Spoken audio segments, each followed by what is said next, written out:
Hello students, कैसे हैं आप लोग। मैं केशव जाखोटिया एक बार फिर आप सभी लोगों का स्वागत करता हूं। आज हम लोग क्लास 12 केमिस्ट्री में एक चैप्टर शुरू करने वाले हैं जिसका नाम है सोल्यूशन, जिसका नाम है विलियन। ठीक है, देखिए विलियन में अपन लोग की बात करें, यहाँ पे लिखा है सोल्यूशंस।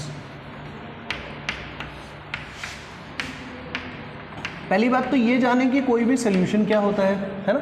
तो सोल्यूशन आप सब जानते हैं कि सोल्यूशन का मतलब हुआ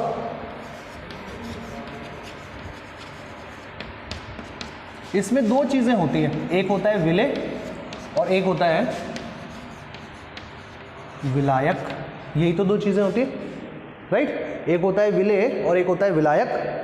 अब विलेय जो है, किसको तो विलेय बोलना है, मतलब मान लो मैंने कहा मैंने पानी में चीनी मिक्स की है, तो अब बताओ पानी को मैं विलेय मानूं या विलायक मानूं। इसी तरह से दूसरा क्वेश्चन, चीनी को मैं क्या मानूं।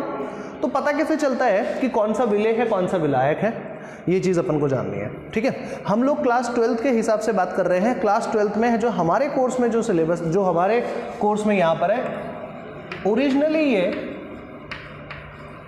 लिक्विड सॉल्यूशंस ही हैं। अब लिक्विड सॉल्यूशंस का क्या मतलब है ये मैं आपको समझाता हूँ, लिक्विड सॉल्यूशन का मतलब क्या है। ठीक है, अब पहले इधर देख लो एक बार, ये अपन सॉल्यूशन वर्ड का मतलब समझ लें, फिर लिक्विड सॉलिड गैसियस सॉल्यूशंस का मतलब क्या होता है वो सब अपन देखते जाएंगे क्या होता है। ठीक है, इधर देखो, सॉल्यूट क्या होता है, सॉल्वेंट क्या होता है। तो बचपन से आप लोगों को एक चीज पढ़ी है आप लोगों ने सबने, कि जो कम क्वांटिटी में उपस्थित हो, लेस क्वांटिटी में उपस्थित हो, उसे अपन क्या बोले, सॉल्यूट। जो ज्यादा क्वांटिटी में उपस्थित हो उसे अपन क्या बोले, solvent. Clear, less quantity more quantity, यहां तक क्लियर। ठीक, लेकिन जैसे एक एग्जांपल सीख लेते हैं पहले, अब हमको पता कैसे चलेगा, है ना। तो अब देखो 20 ग्राम्स या 120 ग्राम्स यूरिया प्रेजेंट इन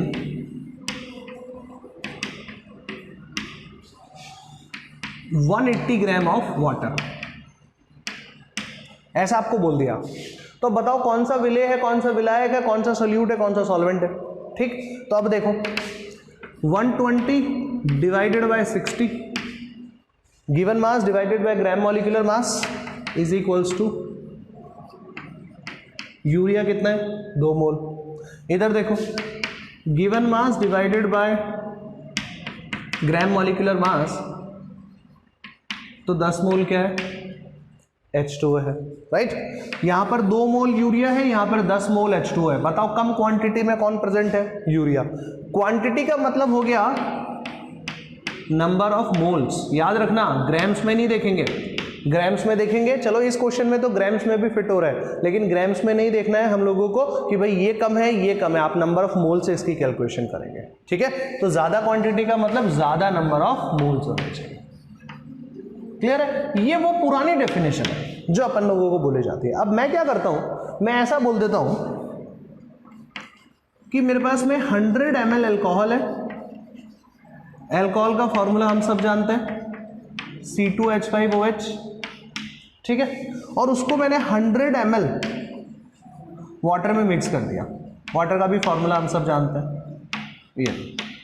अब मैं अगर आपको बोलूं कि अब बताओ इसके अंदर में कौन सा सोल्यूट है कौन सा सॉल्वेंट है, या फिर चलो एक काम कर लेते हैं, इसको बोल देते हैं कि ये 60 ml ही है, अल्कोहल जो है वो 60 ml ही है।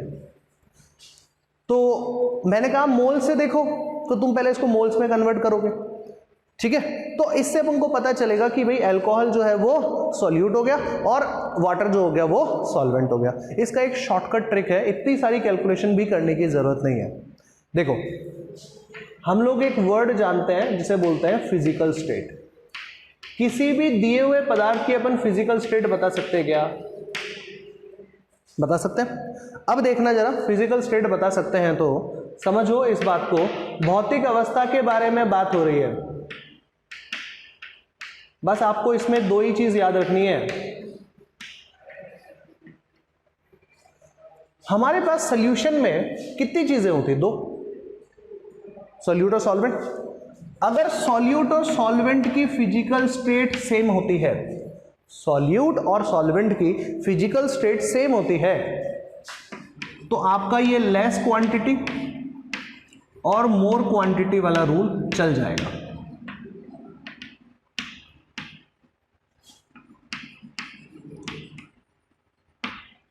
मतलब 60 ml 100 ml। अल्कोहल लिक्विड होती है, वाटर भी लिक्विड स्टेट में होता है, दोनों ही लिक्विड स्टेट में, तो कम कौन, ये, तो ये क्या हो गया, सॉल्यूट। ज्यादा मात्रा में कौन, वाटर। आपको ये देखो यार, एक सिंपल सी बात है, आप सोचो सॉल्यूट सॉल्वेंट बताने के लिए नंबर ऑफ मोल्स कैलकुलेट करोगे क्या, इसमें टाइम चला जाएगा फिर तो इसलिए इसका ट्रिक यही है कि अगर सॉल्यूट सॉल्वेंट दोनों की फिजिकल स्टेट सेम है तो कम मात्रा में जो उपस्थित है उसे सॉल्यूट, ज्यादा मात्रा में जो उपस्थित है उसे अपन लोग क्या बोल देंगे, सॉल्वेंट बोल देंगे। यहां तक सिंपल। अगर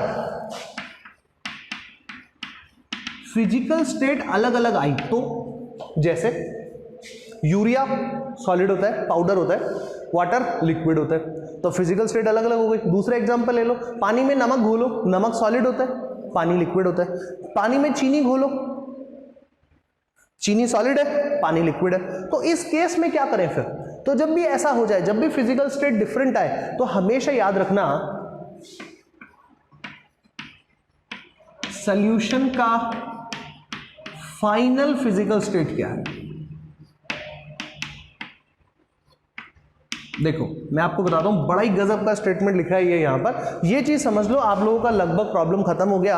आप लोगों को कुछ भी दे दिया जाए, आप लोग सब उसमें से कंप्लीट करके बता सकते हैं। तो लेस क्वांटिटी मोर क्वांटिटी का रूल कब लगाना है, जब फिजिकल स्टेट सेम हो, राइट। और जब फिजिकल स्टेट डिफरेंट हो तब क्या करना है, तो आपको ये देखना है कि फाइनली सोल्यूशन कैसा बनेगा। जैसे आप देखो, एग्जाम्पल बता देता हूं, आपने क्या कहा, शुगर सॉलिड था प्लस वाटर लिक्विड था, मिलके क्या बना, शुगर सॉल्यूशन। ये जो शुगर सॉल्यूशन बना है, ये सॉलिड है, लिक्विड है या गैस है, ये लिक्विड है, पक्का। तो देखो इसकी फिजिकल स्टेट मैंने आपको वही लिखा कि सॉल्यूशन का फाइनल फिजिकल स्टेट क्या होगा वो बताओ, तो फाइनल फिजिकल स्टेट तुमने मुझे बता दिया, ये होगा। तो याद रखना, जिस एलिमेंट का, इन दोनों में से एक सॉल्यूट है और एक सॉल्वेंट है ना, इन दोनों में से जिसका फिजिकल स्टेट डिसअपियर हो जाए, फिजिकल स्टेट हट जाए, फिजिकल स्टेट नजर ना आए, उसे तो कहना सॉल्यूट। और जिसका फिजिकल स्टेट रह जाए, भाई ये लिक्विड था, अभी भी लिक्विड ही तो रहा, जिसका मैं ये नहीं कह रहा हूं वाटर रह जाए, मैं कह रहा हूं फिजिकल स्टेट रह जाए, उसे आप लोग बोल देना सॉल्यूट, पक्का। दूसरा एग्जांपल ले लो,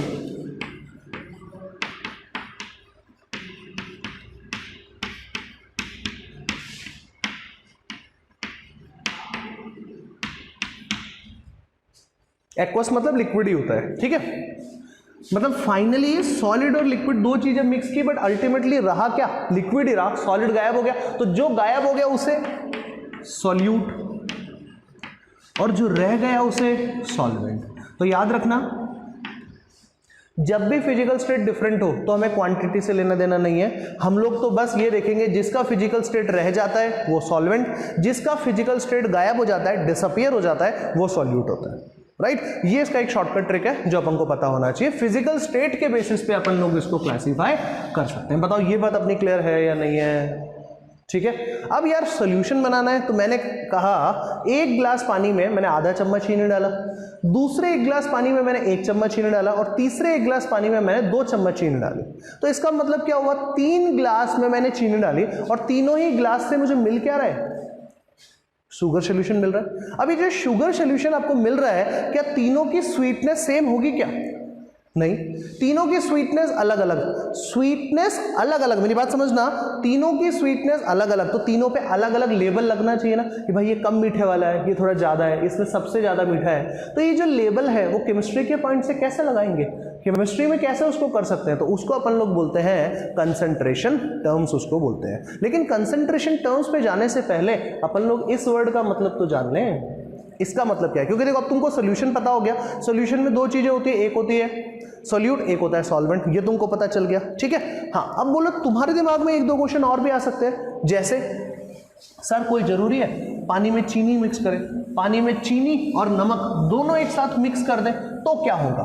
तो देखो एक चीज समझो, जो अपने कोर्स में हैं अपन उनकी बात करते हैं एक बार, है ना, उसी पॉइंट से समझेंगे।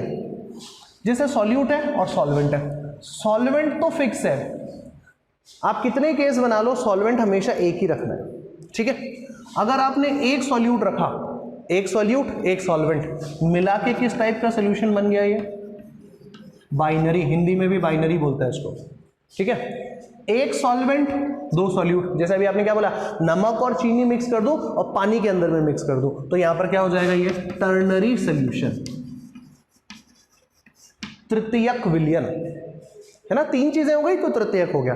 अच्छा, अब मैं आपको बोल दूं, पानी में नमक भी मिक्स करो, चीनी भी मिक्स करो और थोड़ा सा जो है वो उसे मान लो क्या मिक्स कर दोगे आप इसके अंदर में, कोई और सब्सटेंस मिक्स कर दो आप इसके अंदर में, सॉलिड सब्सटेंस और मिक्स कर दो, मिट्टी मिक्स कर दो, चलो उसके अंदर में, ठीक है। तो इसका मतलब क्या हुआ, चार चीजें मिक्स हो गई, तो इसको अपन लोग बोलते हैं quaternary solution, quaternary solution, right, ठीक है। लेकिन ये चीज पक्का रखना कि ये क्या होगा, तो बस इसमें सोल्यूशन का नाम बदलेगा, बनेगा तो अभी भी सोल्यूशन ही, पहले दो चीजें थी तो बाइनरी, तीन आ गई तो टर्नरी, चार आ गई तो क्वाटरनरी, लेकिन याद रखना सॉल्वेंट हमेशा वन ही रहने वाला है, ऑलवेज। अब एक लाइन लिख रहा हूं जिससे आपको इसका मतलब समझ में आएगा। Nature of solution always depends on nature of solvent। Solvent के नेचर पे ही सोल्यूशन का नेचर डिफाइन करेगा। जैसे ये सॉल्वेंट ले लेता हूं मैं ना, यहां पे इधर लिख देता हूं सॉल्वेंट। एग्जांपल ले लिया मैंने लिक्विड, लिक्विड मतलब वाटर ले लिया मैंने, एक एग्जांपल है। इधर मैंने लिख दिया जी सॉल्यूट। देखो सबसे पहले मैं क्या मिक्स कर रहा हूं, इसके अंदर मैं कोई सॉलिड चीज मिक्स कर रहा हूं, पानी में कोई सॉलिड चीज जैसे नमक, चीनी या कुछ और मिक्स किया, ठीक है। अगर ऐसा कुछ मिक्स किया तो जो आपके पास सोल्यूशन बनेगा वो कैसा बनेगा, लिक्विड बनेगा ना, हाँ या ना। अगला पार्ट देखो, अभी भी वही है, लिक्विड ही है, आपने इसमें क्या मिक्स कर दिया, लिक्विड मिक्स कर दिया, तो देखो दोनों फिजिकल स्टेट सेम हो गई। फिजिकल स्टेट सेम होने का क्या मतलब होता है, जो कम है उसे सॉल्यूट, जो ज्यादा है उसे सॉल्वेंट, यही तो कहा था। तो ये भी कैसा बन जाएगा फाइनली, लिक्विड। अच्छा मान लीजिए कि पानी है, उसमें आपने CO2 मिक्स कर दिया, मतलब गैस मिक्स कर दी, तो भी अल्टीमेटली कोल्ड ड्रिंक्स में आप देखते हो तो क्या कोल्ड ड्रिंक में केवल हवा थोड़ी अंदर जाती है, लिक्विड जाता है ना अपने अंदर, उस लिक्विड में थोड़ी सी गैस मिली हुई है, हाँ या ना। तो लेकिन अल्टीमेटली सोल्यूशन कैसा है, लिक्विड सोल्यूशन है। तो याद रखिएगा लिक्विड सोल्यूशन वो सोल्यूशन होते हैं, ढंग से समझिए, लिक्विड सोल्यूशन वो सोल्यूशन होते हैं जिनमें सॉल्वेंट लिक्विड स्टेट में अवेलेबल होता है। अब मैंने कहा जी सॉलिड सोल्यूशन क्या होते हैं फिर, तो सॉलिड सोल्यूशन वो सोल्यूशन होते हैं जिसमें सॉल्वेंट सॉलिड रहेगा, सॉल्वेंट हमेशा सॉलिड स्टेट में अवेलेबल होगा। गैसियस सोल्यूशन क्या होते हैं, जिसमें सॉल्वेंट जो है वो गैसियस अवस्था में होगा। देखो ना सॉल्वेंट हर बार इसमें किस अवस्था में अवेलेबल है, लिक्विड में, तो आपका जो सोल्यूशन बन रहा है वो हर बार क्या बन रहा है, लिक्विड ही तो बन रहा है ना। तो लिक्विड सोल्यूशन वो सोल्यूशन होते हैं जिसमें सॉल्वेंट लिक्विड रहेगा, सॉलिड सोल्यूशन में सॉलिड सॉल्वेंट होगा, गैसियस सोल्यूशन में गैसियस सॉल्वेंट होगा। एयर में परफ्यूम मिक्स कर दो, परफ्यूम के पार्टिकल्स, तो परफ्यूम के पार्टिकल्स तो गैस में गैस मिक्स हुआ, एयर में डस्ट पार्टिकल्स मिक्स कर दो, गैस में सॉलिड के पार्टिकल्स मिक्स हो गए, अल्टीमेटली गैस सॉलिड थोड़ी बन जाती है, गैस तो गैस ही रहती है ना, धूल मिट्टी मिक्स हो जाती है तो भी, हाँ या ना। तो इसका मतलब क्या हुआ, बस ये नाम आपको क्लियर होना चाहिए कि लिक्विड सोल्यूशन का मतलब क्या होता है। आई थिंक यहां तक क्लियर है बच्चों, ठीक है। अब मैं आपको बस यहां पे जो अपन ने डिस्कस किया था कि अब अपन कंसंट्रेशन टर्म्स पे जाएंगे कि सोल्यूशन को तीन अलग अलग, तीनों ही शुगर सोल्यूशन थे, एग्जांपल समझाया था ना, तीनों ही शुगर सोल्यूशन थे, तो इनको अपन कैसे डिस्कस कर सकते हैं, इनको अपन क्या करेंगे, तो इनको अपन डिस्कस करेंगे कंसंट्रेशन टर्म्स से, अपन लोग इसको डिस्कस करने वाले हैं, ठीक है। देखते हैं अभी मोल कॉन्सेप्ट में हम लोग बहुत सारे टॉपिक्स डिस्कस कर चुके हैं।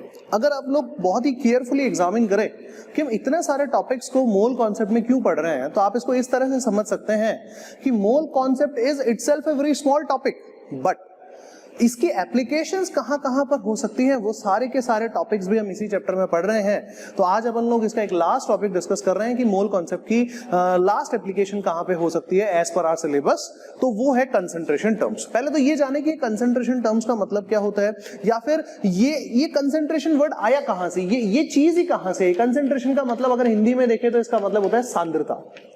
तो ये सांद्रता या कंसंट्रेशन का मतलब क्या है, आया कहां से ये, तो एक बार देख लेते हैं ये आया कहां से। देखो बच्चों, सबसे पहले तो हम लोग एक काम करें कि इसको इस तरह से पढ़ने की बजाय हम लोग सबसे पहले ये जानें कि सॉल्यूशन क्या होता है। तो आप सब जानते हैं कि सॉल्यूशन या विलयन जो है वो क्या होता है, दो चीजों का मिश्रण होता है, दो चीजों का मिक्सचर होता है, सोल्यूट और सॉल्वेंट।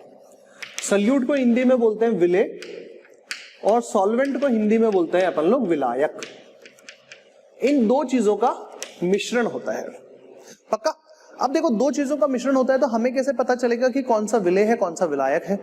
तो एक चीज समझो, जैसे मान लीजिए एक गिलास पानी में आपने 1 चम्मच चीनी डाल दी, दोनों को मिक्स कर लिया, तो दो चीजें मिक्स की आप लोगों ने, राइट? एक पानी था एक चीनी था, दो चीजों को मिलाया और मिला के एक नया सोल्यूशन बनाया, जिसका नाम है शुगर सोल्यूशन। अब मेरे को यह जानना है कि कौन सा विलेय है कौन सा विलायक है, या कौन सा सोल्यूट है कौन सा सॉल्वेंट है ना?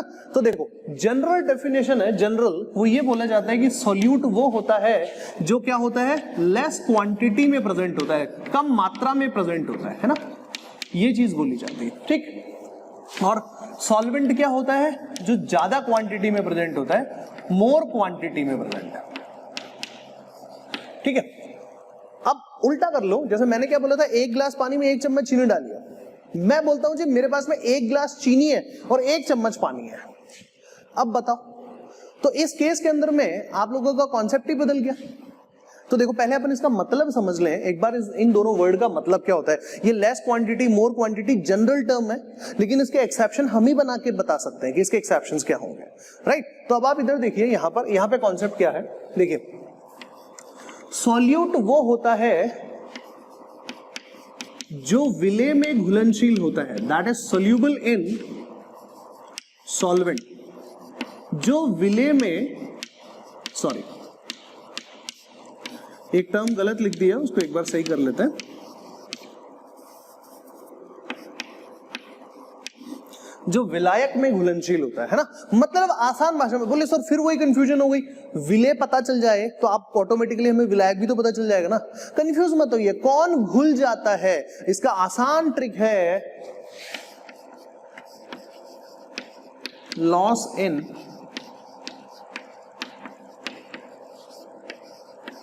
Physical state.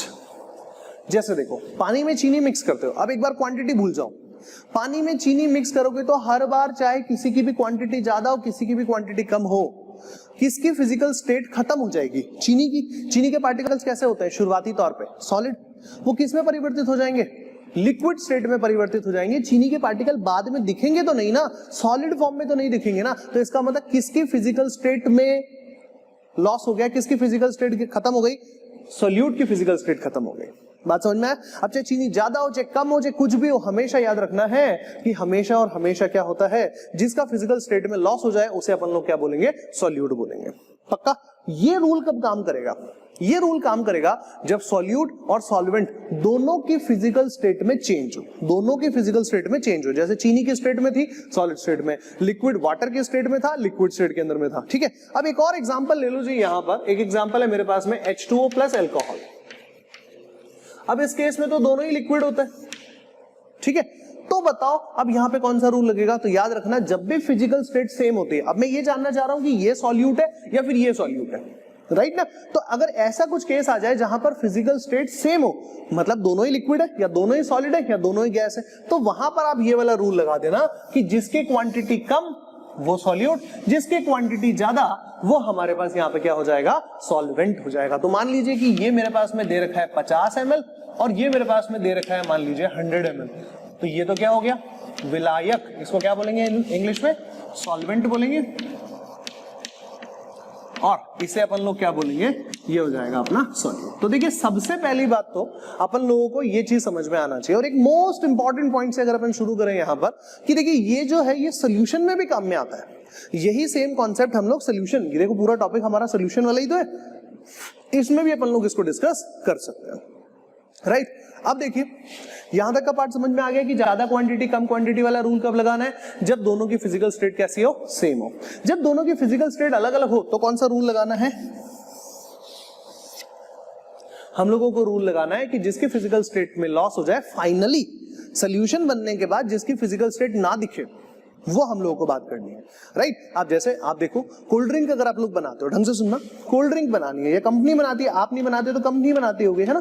तो अब देखो कोल्ड ड्रिंक के अंदर में क्या होता है, एक तो होता है स्वीट वाटर, है ना, और दूसरा क्या होता है, CO2 गैस।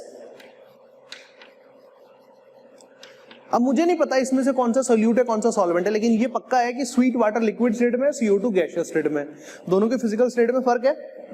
आपने जब कोल्ड ड्रिंक बना ली तो आपको क्या नजर आ रहा है, लिक्विड नजर आ रहा है या गैस नजर आ रहा है? आपको लिक्विड ही नजर आ रहा है, गैस तो कम ही मात्रा में नजर आ रही है, ज्यादा मात्रा में, ज्यादा क्या दिख रहा है आप लोगों को, लिक्विड ही तो नजर आ रहा है। तो इसका मतलब क्या हुआ, CO2 क्या हो गया हमारा, सॉल्वेंट, क्योंकि उसकी वही तो लॉस हुआ, गैसियस स्टेट लगभग खत्म सी हो गई, वो हमें दिख ही नहीं रही है ना बेटा। तो ये चीज अपन को ध्यान रखना है कि जितने भी कोल्ड ड्रिंक्स वाले एग्जांपल है उनके अंदर में क्या सॉल्वेंट है, क्या सोल्यूट है, ये आप लोग को आना चाहिए। जब इतनी चीजें अपन को समझ में आ गई तो अब मुझे एक बात बताओ, मैंने आपको शुरुआती एग्जांपल दिया था, एक ग्लास में 1 चम्मच चीनी डालो, क्यों जी मैं एक ग्लास में 2 चम्मच चीनी भी तो डाल सकता हूं, या मैं एक ग्लास में आधा चम्मच चीनी भी डाल सकता था। हर बार क्या स्वीटनेस अलग अलग होती या सेम होती? डेफिनेट सी बात है, अलग अलग ही होती है ना। आधा चम्मच चीनी डालते तो कम मीठा होता, 1 चम्मच डालते तो थोड़ा ज्यादा मीठा होता, और 2 चम्मच डालते तो बहुत ज्यादा मीठा हो जाता वो 1 ग्लास पानी। यस और नो? तो ये स्वीटनेस है, ये किसकी वजह से चेंज हो रही है? ये चेंज हो रही है सॉल्यूट की क्वांटिटी पर। तो सॉल्यूट की क्वांटिटी जो है, मतलब अपन इसको ऐसा बोले, चलो इसको सिंपल बनाते हैं, सॉल्यूट सॉल्वेंट में नहीं घुमाते, अपन तो ये बोलते हैं कि अब हम लोग ऐसा चाहते हैं, देखो यार, एक ग्लास में आधा चम्मच चीनी है, एक ग्लास में 1 चम्मच चीनी है, और एक ग्लास में 2 चम्मच चीनी है। मेरे पास 3 अलग अलग सोल्यूशन है, तो तीनों की अलग अलग लेवल होना चाहिए ना। तीनों को मैं ये तो नहीं बोल सकता कि तीनों ही शुगर सोल्यूशन है, कोई सा भी यूज कर लो, कोई सा भी तो यूज नहीं कर सकते ना, क्योंकि तीनों की स्वीटनेस अलग अलग है। तो तीनों को कोई अलग अलग नंबरिंग, कोई नाम, कोई अलग से लेबल लगना चाहिए उसके ऊपर में कि भाई ये आधा चम्मच वाला है, ये 1 चम्मच वाला है, ये 2 चम्मच चीनी वाला है, ऐसा लेबल लगना चाहिए। तो ये अपन कैसे डिफाइन करते हैं, केमिस्ट्री में क्या रूल्स है हमारे पास में? तो केमिस्ट्री में जो रूल्स है वो एक बार आप लोग देखिए क्या है रूल्स। विलियन की सांद्रता, टर्म बहुत आसान है, इसको घबराओ मत, इसको ऐसा देख के, है ना। अब इसका क्या मतलब होता है, मैंने आपको कहा कि हम तीनों बॉटल्स पे लेबल लगाना चाहते हैं, तीनों जो सोल्यूशन बनाए हम लोगों ने उन पे लेबल करना चाहते हैं। तो लेबल का क्या मतलब है? लेबल का मतलब है कि हम उसके ऊपर क्या लिख दें, उसकी सांद्रता लिख दें, उसके ऊपर क्या लिख दें, कंसंट्रेशन लिख दें, तो अपन को पता चल जाएगा। अभी कंसंट्रेशन का मतलब क्या है और डिटेल में जानना चाहें तो विलियन का संगठन होता है, इसका मतलब क्या होता है, कॉम्पोजिशन ऑफ सोल्यूशन।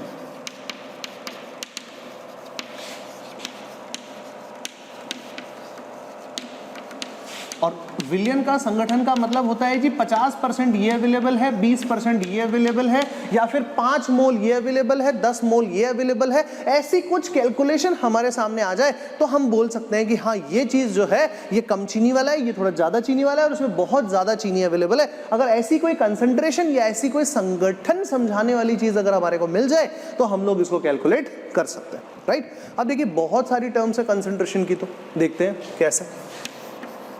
सांद्रता को प्रदर्शित करने के लिए हमारे पास बहुत सारी टर्म्स है, देखो कैसे।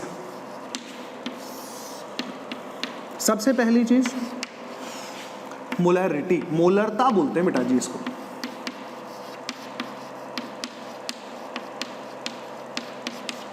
दूसरा इसमें हो सकती है मोलैलिटी,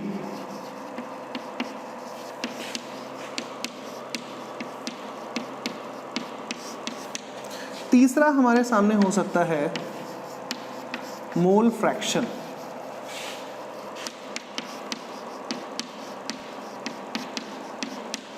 मोल प्रभाज, या फिर इसको क्या बोलते हैं, मोल भिन्न भी बोल देते हैं, ठीक है। अगला देखो, अगला है परसेंटेज कॉम्पोजिशन, प्रतिशत संगठन। अभी जो प्रतिशत संगठन है वो कैसे कैसे कैलकुलेट हो सकता है, परसेंटेज W/W, दूसरा परसेंटेज W/V, और अगला हो सकता है परसेंटेज V/V। 4 टाइप तो यही होगा, ठीक है। और अगला हो सकता है पार्ट्स पर मिलियन, ठीक है। अगला देखिए यहाँ पे हो सकता है नॉर्मेलिटी, ठीक है। ये कुछ और है, मतलब इनमें अब ये सबसे ज़्यादा है। तो अपने कोर्स में कौन कौन से हैं, तो आपकी इन्फॉर्मेशन के लिए बता दूं कि अपने कोर्स में सारे ही हैं और अपन को सारे पढ़ने पड़ेंगे और सारे बहुत अच्छे से पढ़ने पड़ेंगे। क्यों, क्वेश्चन किसी पे से भी पूछा जा सकता है, ठीक है। नॉर्मेलिटी के साथ में हम लोग यहाँ पे डिस्कस करेंगे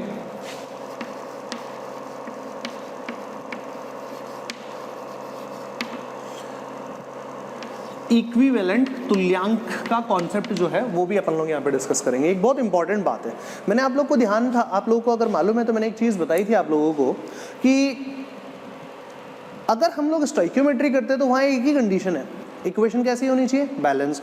क्या केमिस्ट्री में तो बहुत सारी रिएक्शंस होती हैं, सारी रिएक्शंस याद थोड़ी रह सकती हैं, तो फिर क्या करेंगे, तो फिर कहाँ से लाएंगे अपन, तो फिर देखो उसके लिए हम लोग को क्या आना चाहिए, इक्विवेलेंट का कॉन्सेप्ट आना चाहिए। कोई भी रिएक्शन बैलेंस करने की जरूरत नहीं है, तब भी आप लोग सही आंसर कैलकुलेट कर सकते हैं। वो कॉन्सेप्ट हम लोग किसके साथ में सीखेंगे, नॉर्मेलिटी के साथ में सीखेंगे, ठीक है। ये सारा काम कंप्लीट होने के बाद में अगला कोई टर्म नहीं है, लेकिन यहाँ पे हम लोग रिलेशनशिप सीखेंगे, क्योंकि एग्जामिनर आजकल इस तरीके के क्वेश्चन भी बहुत पूछने लगा है। Relationship between various concentration terms,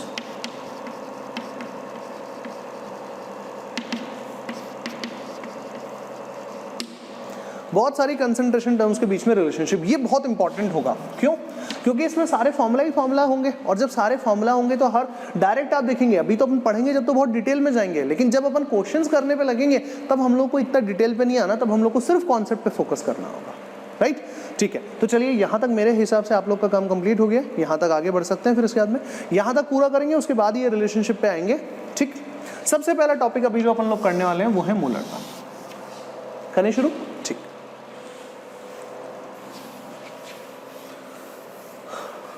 देखो मोलरता क्या होती है, ये एक बार अपन लोग देखते हैं।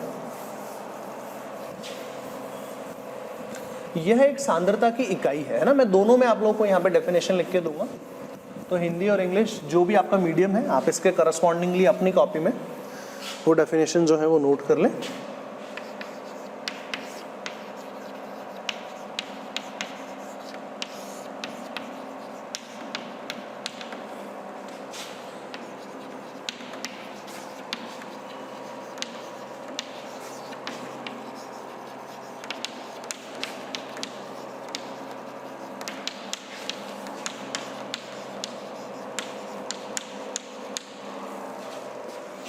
देखिए डेफिनेशन तो मैंने सामने लिख दिया, मतलब क्या है, कैसे करना है, वो एक बार अब अपन लोग देख लेते हैं। छोटा सा फॉर्मूला है, को बहुत ज़्यादा हेडेक लेने की जरूरत नहीं है, बहुत सिंपल सा काम है। देखो कैसे, मोलैरिटी का जो फॉर्मूला है या मोलैरिटी की इस डेफिनेशन का मतलब क्या है, वो ये है। एग्जाम्पल ले लो, 1 लीटर पानी ले लो। 1 लीटर पानी में अगर आपने 1 मोल चीनी डाली तो वो कितना, वो उसकी मोलरता क्या हो गई, 1। 1 लीटर सोल्यूशन में आपने 2 मोल चीनी डाल दी तो उसकी मोलरता कितनी हो गई, 2। अगर आपने 3 मोल चीनी डाल दी 1 लीटर सोल्यूशन में, 1 लीटर पानी में, तो इसका मतलब हो गया कि उसकी मोलरता हो गई 3।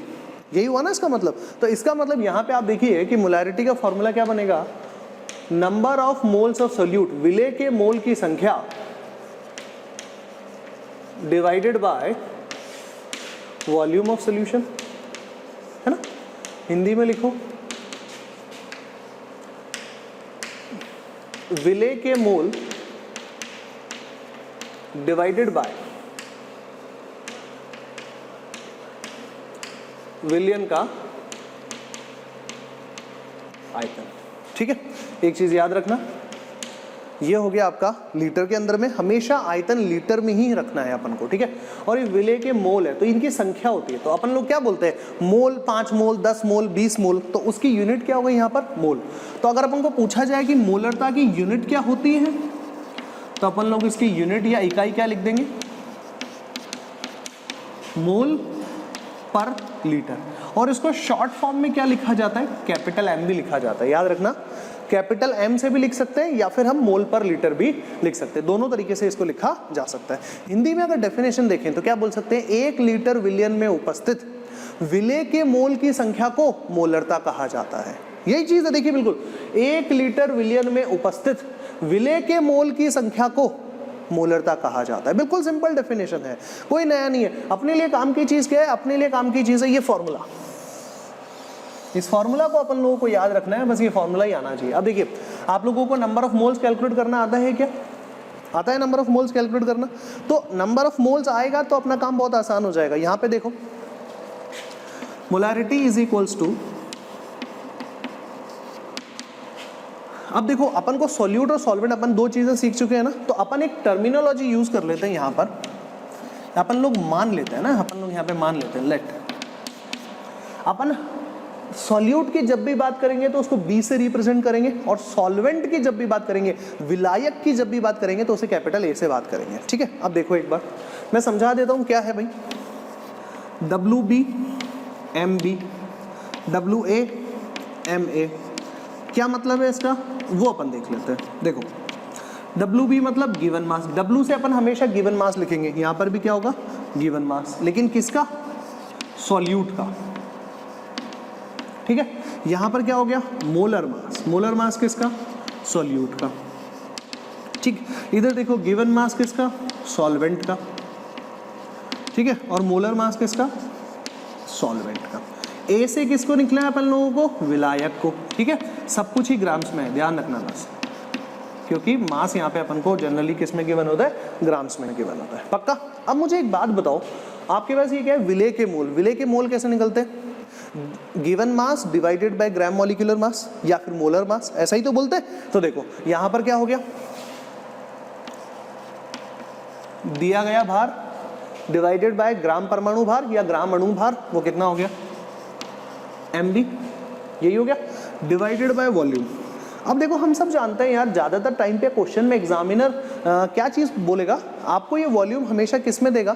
लीटर में देने की कोशिश करेगा। किस में देने की कोशिश? सॉरी, मिलीलीटर में देने की कोशिश करेगा। 500 मिलीलीटर में बताओ, 200 मिलीलीटर में बताओ, 750 मिलीलीटर में बताओ।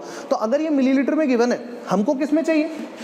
लीटर में। तो क्यों ना हम पहले ही ऐसा कर लें कि आप मिलीलीटर में रख दो, लेकिन कन्वर्ट होकर वो किस में आ जाए?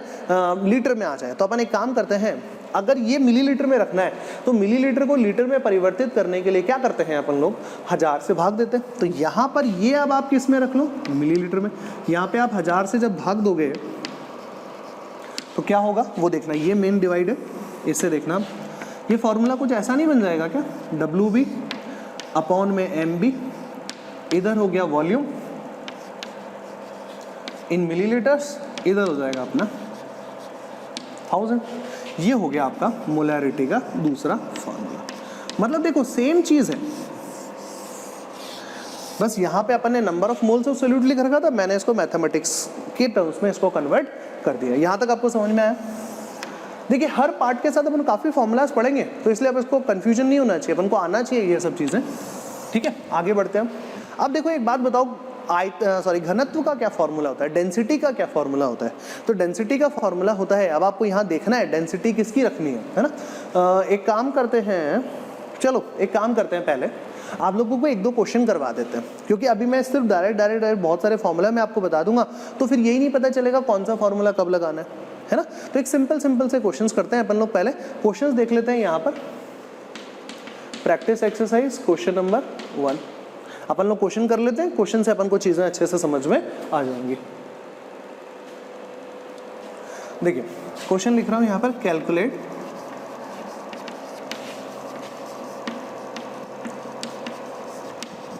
Molarity of solution. एक ऐसे सॉल्यूशन की मोलैरिटी बताइए जिसमें क्या अवेलेबल हो? 180 ग्राम्स, 180 ग्राम यूरिया अवेलेबल हो इन 6 लीटर्स सोल्यूशन। 6 लीटर कोई सोल्यूशन है, उसमें 180 ग्राम क्या अवेलेबल हो? यूरिया अवेलेबल हो। अब देखो 6 लीटर सोल्यूशन है, अब आपको पता ही नहीं चल रहा है कौन सा सोल्यूशन है भाई, क्या है? तो हमेशा याद रखना वो कौन सा सोल्यूशन होगा? एक्वस सोल्यूशन, जलीय विलयन होगा। जलीय विलयन मतलब अब आप देखो यूरिया का तो पाउडर आता है, तो वो तो हो गया ठोस अवस्था में। एक्वस मतलब पानी, तो इसका मतलब हो गया यहाँ पर एक्वस सॉल्यूशन बन रहा है, जलीय विलयन बन रहा है। तो आपको पता भी चल रहा है कि किसकी फिजिकल स्टेट रह गई और किसकी फिजिकल स्टेट का लॉस हो गया। तो यूरिया की फिजिकल स्टेट गई, ये तो दिख ही नहीं रहा, केवल जलीय विलयन ही तो दिख रहा है। तो इसका मतलब यूरिया क्या हो गया यहाँ पर? विलय हो गया या विलायक हो गया? विलय हो गया है, सॉल्यूट हो गया है यहाँ पर, है ना। तो अब देखो आपको क्या है, गिवन मास क्या दे रखा है 180 ग्राम। अब देखो बच्चों, मैंने आप लोगों को जब ये चैप्टर पढ़ाया था तो मैंने कहा भी था कि आपको यहाँ पर इनके फॉर्मूला, जैसे यूरिया है तो अब यूरिया का फॉर्मूला क्या होता है ये आपको आना चाहिए। तो देखिए यूरिया का फॉर्मूला होता है NH2CO NH2, राइट। इसका मोलिकुलर मास आप लोग कैलकुलेट कर लीजिए, तो ये हो जाएगा MB, यहाँ पर MB है, जब आप इसको कैलकुलेट करेंगे तो ये हो जाएगा 60 ग्राम्स, राइट। अब आप देखिए WB मिल गया, MB मिल गया आप लोगों को। अब आपको क्या चाहिए, वॉल्यूम चाहिए। तो वॉल्यूम मतलब हो गया, अपने पास क्वेश्चन में गिवन है 6 लीटर, हमको इस अगर ये फॉर्मूला यूज करना है तो किस में पुट करना होगा, मिलीलीटर में। कोई दिक्कत नहीं है, 1 लीटर में 1000 मिलीलीटर होते हैं, तो 6 लीटर में कितने होंगे, 6000 मिलीलीटर होंगे। बताइए सारा डेटा है क्या हमारे पास अब यहाँ पर, बस इसको सिंपली सॉल्व करना है। तो देखिए कैसे करेंगे, molarity is equals to 180 into में इधर हो गया 1000, इधर हो गया 60 और इधर भी हो गया 6000। जब आप इसको सॉल्व करेंगे तो इधर तो आ गया 6, इधर आ गया 3, 3/6 बचा। 3/6 का क्या मतलब होता है, 1/2, 1/2 मतलब 0.5। तो अल्टीमेटली आंसर क्या आया, 0.5 कैपिटल M आंसर आ रहा है। देखिए कितना आसान है। आप लोगों को क्वेश्चन में ये समझना पड़ेगा कि आपको किसका डेटा गिवन है, किसका डेटा गिवन नहीं है। ये चीज अगर आप लोगों को इस क्वेश्चन से बाहर निकालना आ गया तो आप मान के चलिए कि आप लोगों को ये कॉन्सेप्ट अच्छे से समझ में आ रहा है। क्योंकि देखो क्वेश्चन में डेटा तो बहुत सारे गिवन है, हमारे को A B की टर्म्स में इसको लिखना आना चाहिए। मैंने आपको पहले ही बता दिया, B मतलब सॉल्यूट, B से जब भी मैं डिनोट करूंगा, और A मतलब हमेशा सॉल्वेंट से मैं आप लोगों को यहाँ पर बात करने वाला हूँ। बताइए समझ में आया, 1-2 क्वेश्चन और करते हैं ताकि और कॉन्फिडेंस बने।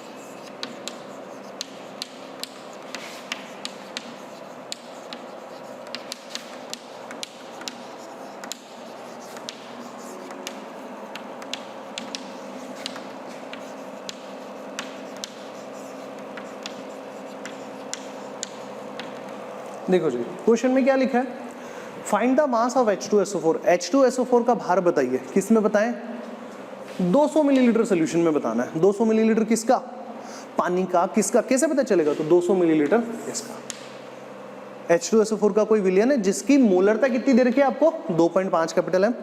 इसके 200 मिलीलीटर में देखो इस सोल्यूशन के, ये सोल्यूशन है, अब इसका ये लेबल हो गया। ये जो मैंने आपको बोला था ना, ये बॉटल के ऊपर लेबल लगा दो, तो बॉटल के ऊपर लेबल क्या लग गया, 2.5 कैपिटल M लेबल लग गया इसके ऊपर में। इस सोल्यूशन का 200 मिलीलीटर लो, 200 मिलीलीटर सोल्यूशन में दोनों चीजें आएंगी, पानी भी आएगा और H2SO4 भी आएगा। आपको ये बताना है कि उसमें H2SO4 का भार कितना है, H2SO4 कितना अवेलेबल है, ये आपको क्वेश्चन पूछ रहा है। क्या क्या गिवन है एक बार वो देख लेते हैं। अपन को जो गिवन है वो है volume, volume of solution is 200 millilitre, और एक और चीज गिवन है हमको,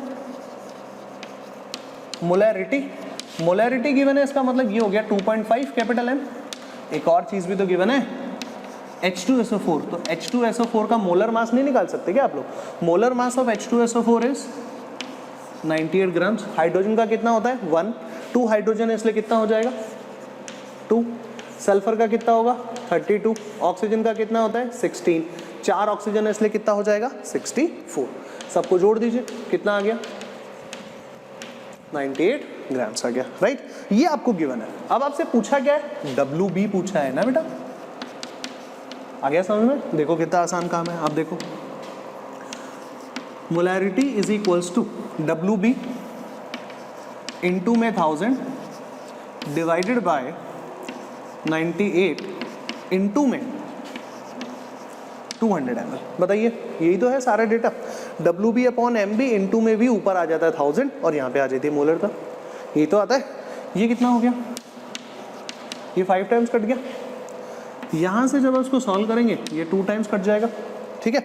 अल्टीमेटली जब आप इसको सॉल्व करेंगे तो W भी आपके पास आएगा 98 डिवाइडेड बाय 2, फाइनली हो गया 49 ग्राम्स। देखिए कितना आसान हो गया, एक फॉर्मूला अपन ने सीखा और देखिए इससे अपना काम कितना आसान हो गया है। यहाँ पर 49 ग्राम्स जो है वो H2SO4 प्रेजेंट होगा। क्लियर है?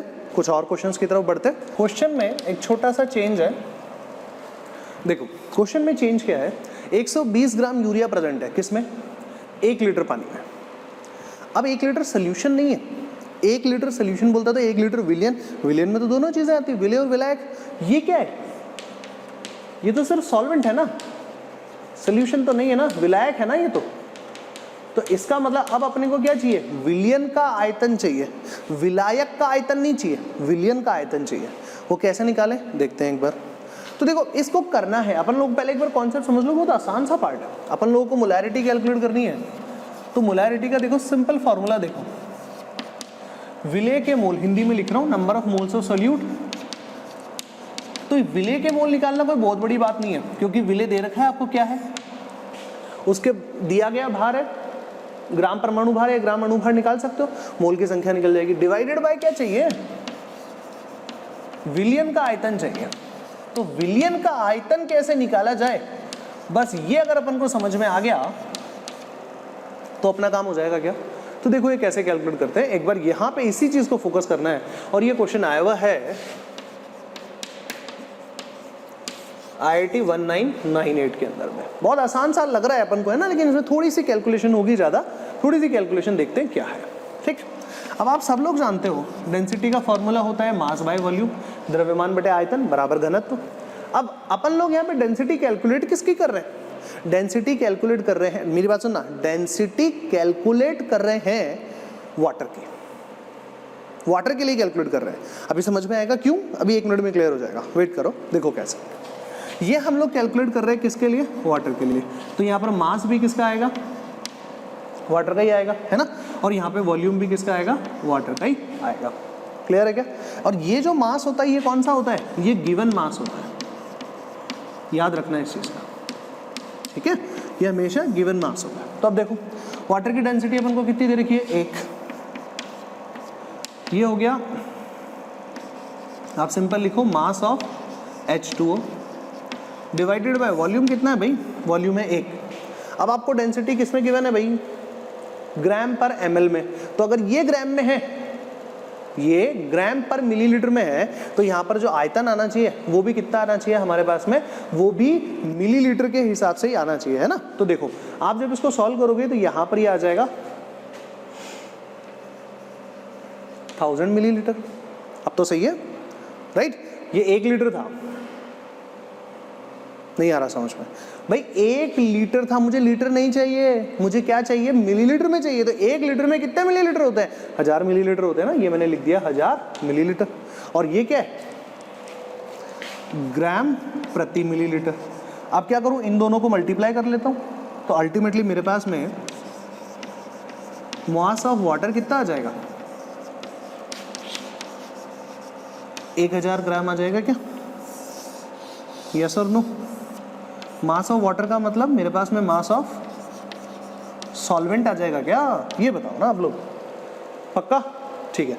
अब देखो इसको आगे कैसे बढ़ाना है, आगे कैसे करते हैं, मुझे ये सबसे मतलब नहीं है, मुझे तो किससे मतलब है, मेरे को मेरे इस विलियन के आयतन से मतलब है, ये मुझे दे दो, मेरा काम खत्म। तो कोई बात नहीं, दे रहा हूं ना, देखो कितना आसान है। अब मैं क्या कर रहा हूं, अब मैं डेंसिटी कैलकुलेट कर रहा हूं, किसके लिए, सोल्यूशन के लिए। तो इसका मतलब अब मास किसका होना चाहिए, सोल्यूशन का, और वॉल्यूम भी किसका होना चाहिए, सोल्यूशन का।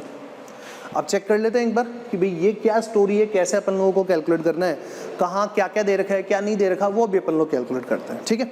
इस पे आओ, सोल्यूशन का मास कैसे निकालते हैं। तो ये हो गया मास ऑफ, सोल्यूशन में क्या क्या अवेलेबल होता है, सोल्यूशन में 2 चीजें अवेलेबल होती है, एक तो होता है सॉल्यूट और एक होता है हमारे पास में सॉल्वेंट। मास ऑफ सॉल्वेंट, 2 चीजें ही तो अवेलेबल होती है। अब तुम देखो मास ऑफ सॉल्यूट, सॉल्यूट क्या है मेरा, यूरिया कितना अवेलेबल है, 120 ग्राम। ठीक है, सॉल्वेंट क्या है मेरे पास में, पानी है ना, पहले ही मार्क किया हुआ है। पानी का कितनी मात्रा है, पानी की कितनी मात्रा मिली हम लोगों को, 1000 ग्राम। ये हो गई। तो इसका मतलब total mass of the solution is 1120 grams. पहले तो ये बताओ ये चीज समझ में आई कि नहीं है। तो मास मिल गया, डेंसिटी तुम्हें क्वेश्चन में ही गिवन है, तो वॉल्यूम मिल जाएगा क्या, है ना। तो अल्टीमेटली देखो, अब मुझे जो चाहिए मैं वो निकाल लेता हूँ कि volume of solution, volume of solution is equals to, इसको इधर लेके जाता हूँ, डेंसिटी को नीचे लेके आ जाता हूँ। Density is mass is 1120 divided, volume calculate करना है। वॉल्यूम कैसे कैलकुलेट करेंगे, इस वॉल्यूम ऑफ द सोल्यूशन को इधर ऊपर की तरफ लेके चले जाइए। तो यहाँ पे क्या आ जाएगा, मास ऑफ द सोल्यूशन, वो कितना निकाला हम लोगों ने, 1120 divided by density of the solution. Density कितनी है, 1.12, और ये किस में कैलकुलेट होगा अपना, मिलीलीटर में कैलकुलेट होगा। ठीक है, जब आप इसको सॉल्व करेंगे तो यहाँ से हटाइए, ऊपर हो गया 100 और इधर आ जाएगा 10 × 100, यही तो आएगा 112। इधर जब आप इसको सॉल्व करोगे तो यहाँ पे हो गया 1000 millilitre. Volume of the solution is 1000 millilitre. यहाँ तक कंप्लीट हो गया। चलिए अब देखो फाइनली बस अब अपन को तो सॉल्व ही करना है। कैसे, molarity is equals to number of moles of solute, number of moles of solute ये रहा, given mass divided by gram molecular mass divided by volume of the solution. Volume of the solution कितना आया, 1000 millilitre, और इधर भी आ जाएगा 1000, क्योंकि millilitre में आपको लीटर में कन्वर्ट करना है। ठीक, यहाँ पे जब आप इसको सॉल्व करेंगे तो फाइनली आ जाएगा 2 कैपिटल M। तो ये इसका आंसर होगा 2 कैपिटल M। याद रखिए, देखिए IIT का क्वेश्चन है, कोई बहुत ज़्यादा टफ नहीं है, कॉन्सेप्ट लगाना था हम लोगों को। तो इसका मतलब अभी तक देखिए शुरुआती 2 क्वेश्चंस में आप लोगों को जो गिवन डेटा था उसे आप सॉल्व करते थे। आजकल अब एक इस क्वेश्चन के हिसाब से देखें तो अलग एक गिवन डेटा क्या देने लगे, डेंसिटी ऑफ सोल्यूशन भी आपको, डेंसिटी ऑफ वाटर भी आप लोगों को देने लगे हैं। ये चीज़ अपन लोगों को आना चाहिए, ये चीज़ अपना क्लियर होना चाहिए, पक्का। ठीक, अब देखो मैं आपको ये जो मैंने आपको यहाँ कैलकुलेट कराया है, मैं इसका एक फॉर्मूला बना देता हूँ ताकि आपको कॉन्सेप्ट समझ में आ जाए। देखो अपन लोगों ने एक फॉर्मूला बनाया था बच्चों, molarity is equals to WB into में 1000 डिवाइडेड बाय MB इनटू में वॉल्यूम ऑफ सोल्यूशन। यही तो है ना, वॉल्यूम ऑफ सोल्यूशन ही तो है ये, इन मिलीलीटर्स। यही तो फॉर्मूला था। देखो ये क्या हो गया, given mass, mass of the solute divided by mass of the volume of the solution. अब इस चीज को अपन लोग कैसे, एक नया टर्म मैं आपको पूछूं कि यहां पर इसको कैसे बोलेंगे, तो देखो इसको ऐसा लिख सकता हूं क्या, WB अपॉन में वॉल्यूम ऑफ सोल्यूशन इनटू में 100, और इधर बच गया अपना 10, और इधर आ गया अपना MB। भाई जो 1000 था मैंने इसको 100 × 10 में कन्वर्ट कर लिया। तो देखो ये हो गया mass of the solute divided by volume of the solution into में 100। इस चीज को क्या बोलते हैं, इस चीज को बोलते हैं स्ट्रेंथ ऑफ द सोल्यूशन। इस चीज को क्या बोलते हैं, स्ट्रेंथ ऑफ द सोल्यूशन। तो ये हो गया percentage strength into 10 divided by MB। अपन लोग इसको इस तरीके का भी कोई फॉर्मूला अगर अपन बनाना चाहें तो बना सकते हैं। देखिए मैं आप लोगों को एक चीज़ सजेस्ट करूंगा, अभी मैं आप लोगों को कोई बहुत ज़्यादा फॉर्मूला पे फोकस नहीं कर रहा हूँ। आप लोगों को ये ठीक है समझ में आता है तो भी, नहीं आता तो आप इसे इग्नोर भी कर सकते हैं फिलहाल के लिए, क्योंकि अपन लोगों ने एक, मैंने आपको कहा है कि पहले जब मैं सारी कंसंट्रेशन टर्म सिखा दूंगा उसके बाद में रिलेशनशिप बनाऊंगा तो आप लोगों को ये चीज़ें थोड़ी और आसान हो जाएंगी। कुछ क्वेश्चंस किए हैं, कुछ और करते हैं और अंडरस्टैंडिंग डेवलप करते हैं।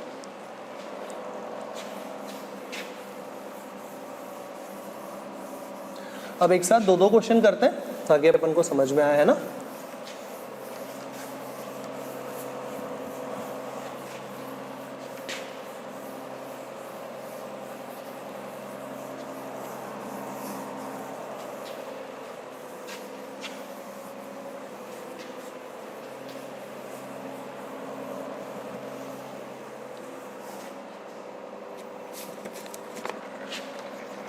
देखिए अगला क्वेश्चन है 196 ग्राम H2SO4 is present in 1 kilogram water. Find molarity of solution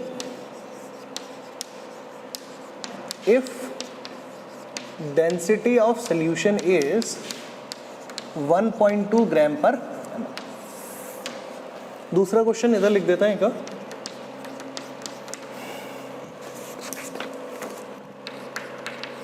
If 6.022 into 10 raised to power 20 molecules of urea is present in 100 ml of solution, find molarity.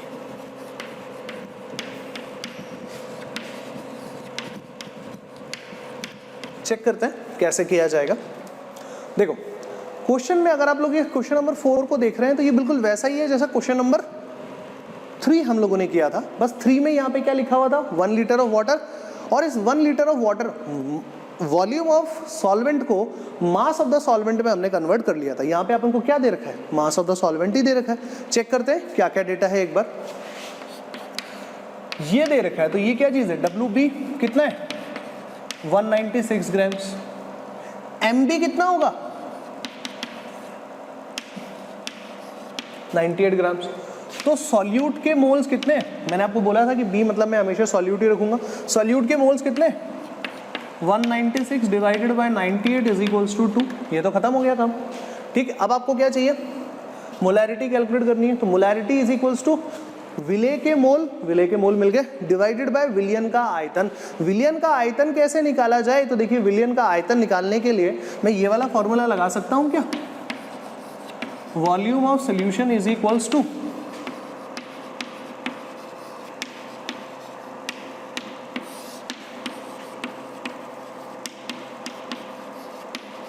ये लगा सकता हूं क्या, बताओ. मास आएगा मेरे पास में ग्राम्स में, ये आएगा मेरे पास में ग्राम प्रति मिलीलीटर में. अल्टीमेटली जो आपके पास वॉल्यूम निकल के आएगा वो किस में आ जाएगा, फिर मिलीलीटर में आ जाएगा. पक्का. चलिए mass of the solution, mass of the solution, तो दो अलग अलग मास दे रखे हैं. तो ढंग से देखो ये किसका मास है, सॉल्यूट का मास है. पक्का. ये किसका मास है, सॉल्वेंट का मास है. ग्राम्स में रखना है, ध्यान रखना, ग्राम्स में रख दिया. Divided by density of the solution कितना है भाई 1.2. पक्का. ठीक है, तो जब आप इसको सॉल्व करेंगे 1196 डिवाइडेड बाय 1.2 ml ये होना चाहिए इसके लिए. बताओ ये बात अपन को समझ में आएगी नहीं. जबरदस्ती रटो मत आप लोग चीज़ों को, जब तक रटोगे तब तक समझ में नहीं आएगा. इसलिए एक बार देखो वॉल्यूम ऑफ द सॉल्यूशन के लिए देखो डेंसिटी का फॉर्मूला क्या होता है, density is equals to mass by volume. मैंने वॉल्यूम उधर ले गया तो फॉर्मूला ये बनना है. सॉल्यूशन का मास कितना, सॉल्यूट का मास प्लस सॉल्वेंट का मास, ये तो निकालोगे. ठीक, अल्टीमेटली इधर आ जाओ density of solution. Density of solution आपको क्वेश्चन में गिवन ही है. ये दोनों जब रखा तो आप लोगों के पास ये डेटा आ गया. इसको आप अल्टीमेटली सॉल्व कर लीजिए. अल्टीमेटली जब अपन इसको सॉल्व करेंगे तो ये हो जाएगा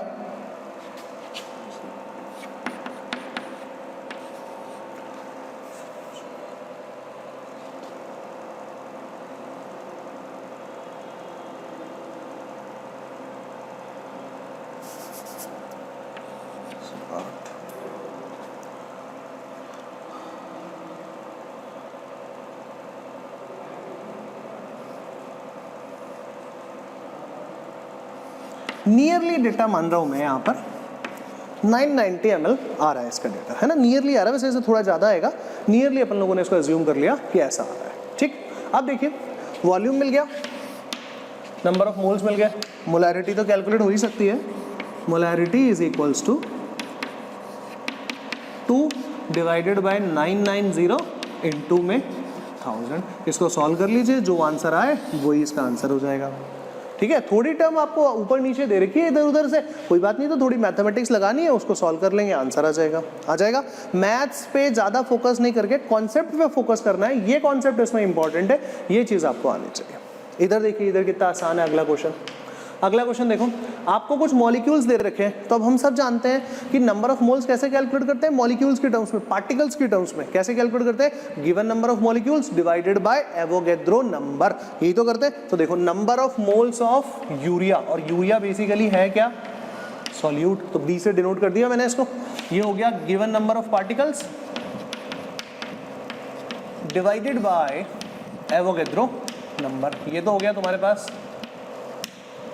number of moles of solute. Solve करने पे हमारे पास कितना आ रहा है, 1 × 10⁻⁻3, यही तो आ रहा है, पक्का, ठीक। अब आपके पास में volume of the solution is 100 ml, volume तुम्हारे पास है, वॉल्यूम ऑफ सोल्यूशन ही है ना, ये कितना है 100 ml, बस तो फिर पुट कर सकते हैं, molarity is equals to number of moles of solute divided by volume of the solution in litres, litres में नहीं होता तो 1000 से मल्टीप्लाई करना पड़ता है, सीखा है अपन लोगों ने, ठीक।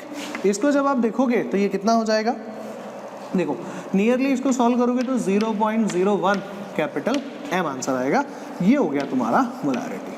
तो देखिए क्वेश्चन को देख के, डेटा को देख के घबराना नहीं है बच्चों, अपन लोग बहुत ही बेसिक तरीके से यहाँ पर अपन लोग शुरू कर रहे हैं, जो अपन को ये चीज़ समझ में आना चाहिए। आई थिंक ये दोनों क्वेश्चन कंप्लीट है, क्लियर, ठीक है। तो अपन लोग अभी इस लेक्चर को यहीं पे फिनिश करते हैं, नेक्स्ट लेक्चर में अपन मोलैरिटी पे ही बात करेंगे। मोलैरिटी के अंदर में हम लोग डिस्कशन करेंगे कि अगर मान लो दो सोल्यूशन को मिक्स कर दिया जाए तो, या फिर ऐसा भी कर सकते हैं, मान लो एक सोल्यूशन दे दिया आपको, बोल दिया हमने उसके अंदर में 10 लीटर पानी मिला दिया, हमने उसके अंदर में 50 लीटर पानी मिला दिया, हमने उसको 50 लीटर तनु कर दिया, डाइल्यूट कर दिया, है ना, तो अगर ऐसे सोल्यूशन आ जाएंगे तो क्या करेंगे, ऐसा भी बोल सकते हैं, एक अम्ल है एक क्षार है, दोनों को मिक्स कर दे, तो बताओ नया बनने वाले सोल्यूशन के अंदर में उसकी कंसंट्रेशन क्या होगी, उसके मोल्स क्या होंगे, ऐसी भी चीजें आप लोगों से यहाँ पर पूछी जा सकती है। तो ये चीज अपन को अब थोड़ा सा अच्छे से डिटेल में जानना है, तो नेक्स्ट लेक्चर में ये वाला पार्ट अपन लोग कंप्लीट करते हैं। That's all for this lecture, thank you very much.